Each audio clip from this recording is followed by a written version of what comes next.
ધારીના હિમખીમડી પરા વિસ્તારના રિક્ષા ડ્રાઈવરની માનવતા મેં ક્યુટી પોતાની રિક્ષામાં સવાર પેસેન્જરને શોધીને ₹70,000 રોકડા મોબાઈલ અને જરૂરી ડોક્યુમેન્ટ પરત કરીને માનવતાનું ઉત્તમ ઉદાહરણ પૂરું પાડ્યું।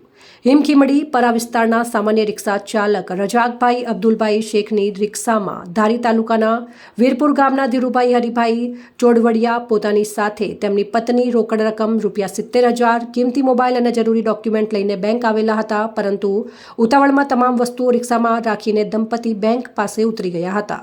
થોડીક વાર બાદ ધીરુભાઈને તાત્કાલિક ખ્યાલ આવ્યો કે પૈસાની થેલી, મોબાઈલ તેમજ ડોક્યુમેન્ટ તો ક્યાંક પડી ગયા। ત્યારે હાંફળા થઈને આજુબાજુમાં મદદ માટે જોવા લાગ્યા। રિક્ષા ડ્રાઈવર રજાકભાઈએ પોતાની રિક્ષામાં પાછળ જોતા એક થેલી મળી આવી, જેમાં મોબાઈલ પણ હતો અને તાત્કાલિક કે મોબાઈલ હાથમાં લઈને બીજા કોન્ટેક્ટ નંબરો સાથે વાતચીત કરીને મૂળ માલિક સુધી આ તમામ વસ્તુઓ પહોંચાડીને ઉત્તમ માનવતાનું ઉદાહરણ પૂરું પાડ્યું છે। રિપોર્ટર ફારૂક બિલખિયા, અમરેલી। શું નામ છે ભાઈ તમારું? મારું નામ છે રજાક અબ્દુલભાઈ શેખ।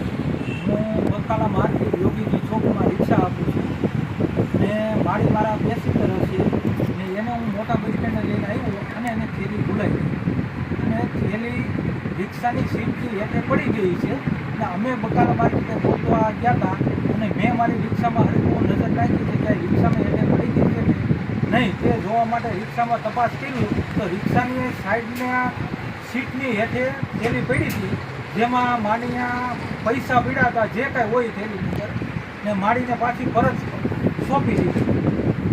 માજી એમાં કેટલા પૈસા હતા માજી? 60,000 રૂપિયા, 50,000 નો મોબાઈલ ને 60,000 રૂપિયા રોકડા, બેંકના બધા ઓરિજિનલ કાગળ બધા। કયા ગામથી તમે આવો છો? વીરપુરથી। તમને તમારો મુદ્દામાલ બધો સહી સલામત મળી ગયો છે? ભલે, ધન્યવાદ બિચારા ભાઈનો।